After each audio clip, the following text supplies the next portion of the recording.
গত 29 মে থেকে সমগ্র দেশে শুরু হয়েছে বিকশিত কৃষি সংকল্প অভিযান।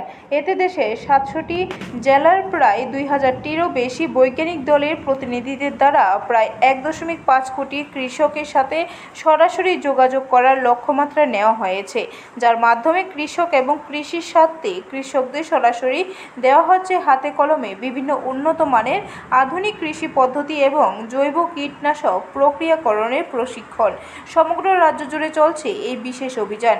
আজ এই উপলক্ষে সিপাহীজলা জেলার কাঠালিয়া কৃষি মহকুমার অন্তর্গত রবীন্দ্রনগরে অনুষ্ঠিত হলো অনুরূপ কর্মসূচি। কাঠালিয়া কৃষি মহকুমা। তো আজকে আমরা যে আমাদের বিকশিত সংকল্প অভিযান, যেটা গত 29 তারিখ থেকে চলছে, ওইটারই অঙ্গ হিসেবে আজকে এই পঞ্চায়েতে আমাদের একটা প্রোগ্রাম রাখা হয়েছে। এই প্রোগ্রামটা মূলত করা হয়েছে আমাদের কৃষি দপ্তর, সঙ্গে আছে ICAR, তারপর কৃষি বিজ্ঞান কেন্দ্র, তারপর আছেন কলেজ অফ ফিশারিজ। এদের এই কয়েকটা দপ্তরের যৌথ উদ্যোগে, অ্যানিম্যাল হাজবেন্ডারি অন্য লাইন ডিপার্টমেন্ট যারা আছে সবার যৌথ উদ্যোগে এই প্রোগ্রামের উদ্দেশ্য হচ্ছে আমাদের বিভিন্ন যে এগ্রিকালচারের অ্যাক্টিভিটি, যে নতুন নতুন পদ্ধতি আমরা বিভিন্ন ইয়েতে করছি, ফার্মে করছি, ওইটাকে কৃষকদের মধ্যে নিয়ে আসা, কৃষকদের সচেতনতা বৃদ্ধি করা।